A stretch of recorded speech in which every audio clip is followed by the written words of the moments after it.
वालेकुम viewers, welcome to knowledge in. Viewers, अॼु असीं हिकु अहम टॉपिक ते डिस्कस करण पिया वञूं जेको तमामु घणो तव्हांजे लाइ हेल्पफुल थींदो ऐं वधि खां वधि कोशिशि कंदुसि त तव्हांखे सुठे नमूने सां सम्झाए सघां, सुठे नमूने सां तव्हांखे गाइड करे सघां। मुंहिंजी इहा ई कोशिशि रहंदी आहे ऐं अव्हांखे व्यूअर्स इहा ई बार बार मां चवंदो पियो अचां त जेकॾहिं कंहिं क़िस्म जो सुवाल हुजे त महिरबानी करे मूंखे ॿुधायो, या कंहिं क़िस्म जी मूंखां ग़लती थी वञे वीडियो ठाहिण में त उहो बि गाइड कयो मूंखे, त जीअं आउं आईंदा जे लाइ अञा वधीक सुठा वीडियो ठाहे सघां।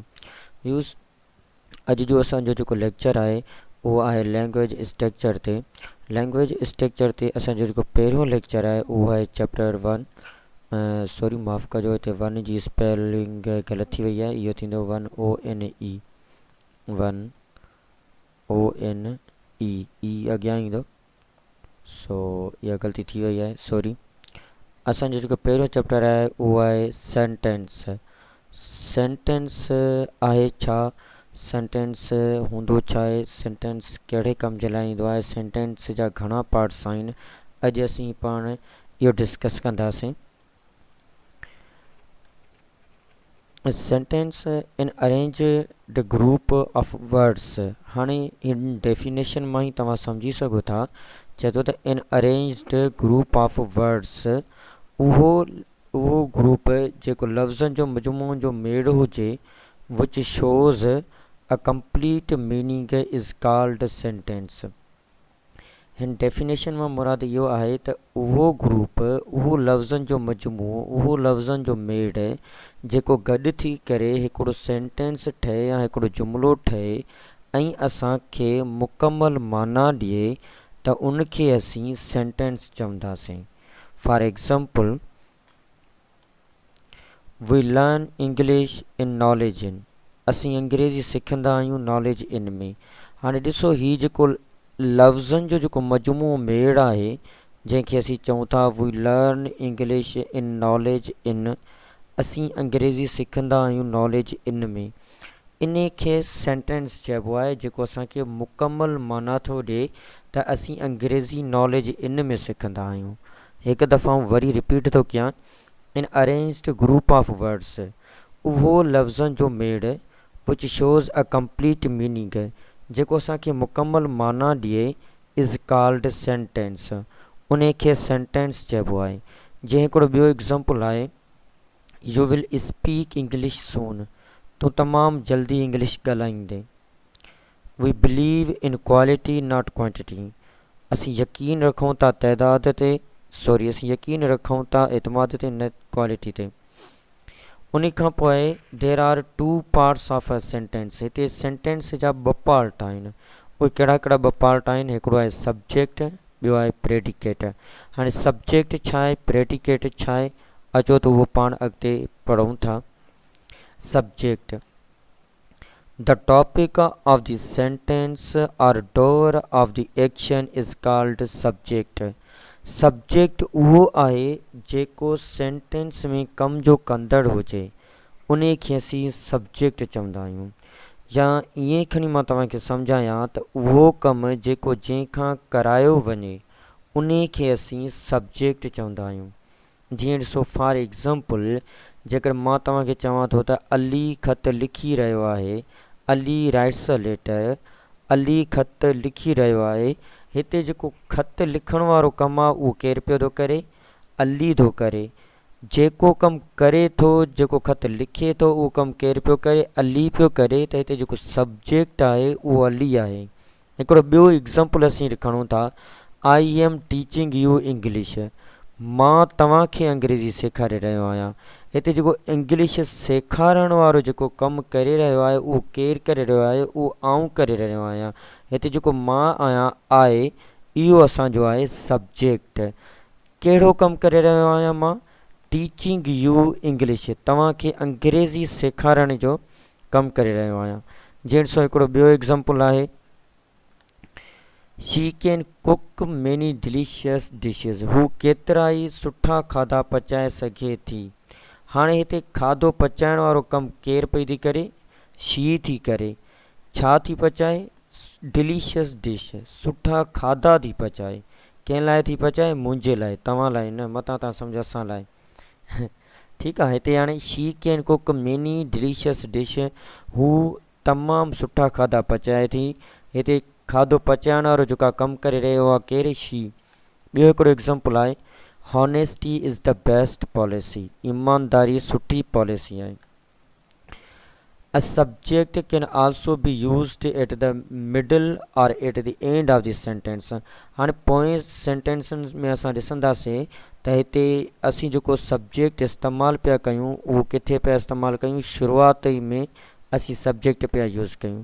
पर जेको हिते हाणे छा थो चए त असीं सेंटेंस किथे किथे इस्तेमालु करे, सब्जेक्ट किथे किथे इस्तेमालु करे सघूं था, middle of the sentence or at end of the sentence. Sentence जे विच में या सेंटेंस जे मिडल में भी असीं सब्जेक्ट इस्तेमालु करे सघूं था। जीअं so for example, up into the air the kite went, हवा में लगड़ उॾामे थो।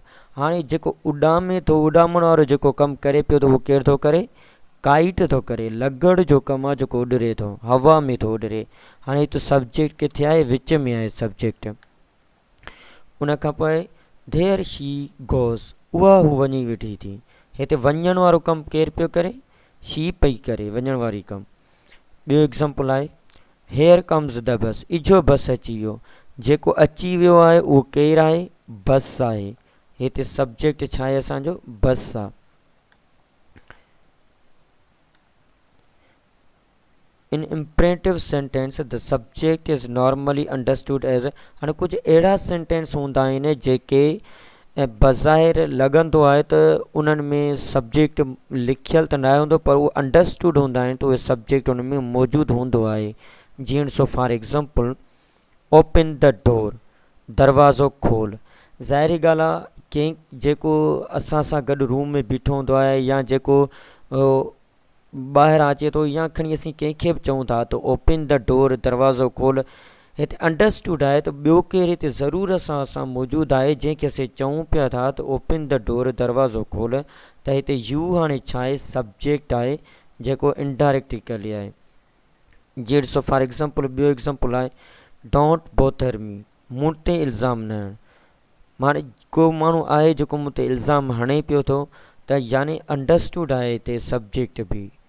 आई होप कि तव्हांखे ॻाल्हि सम्झ में अचनि पियूं। जेकॾहिं वरी बि तव्हांखे सम्झ में न पई अचे या किथे बि को मुश्किलात आहे, सो महिरबानी करे कमेंट में ज़रूरु ॿुधाइजो असांखे। हाणे अचूं था असां प्रेडिकेट। आई होप तव्हांखे सब्जेक्ट मुकमल सम्झ में आयो हूंदो। जेकॾहिं सब्जेक्ट तव्हांखे वरी बि सम्झ में न आयो आहे त महिरबानी करे मूंखे ॿुधायो त जीअं आउं वधि खां वधि सुठी वीडियो ठाहे सघां।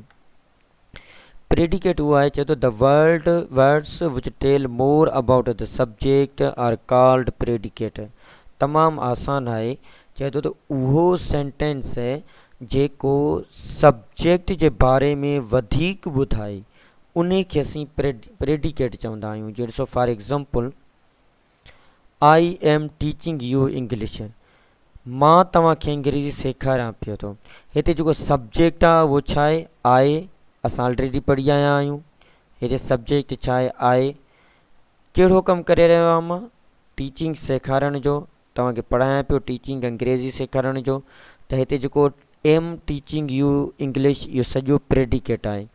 नेक्स्ट एग्ज़ाम्पल आहे, she can cook many delicious dishes, हू केतिरा ई सुठा खाधा पचाए सघे थी।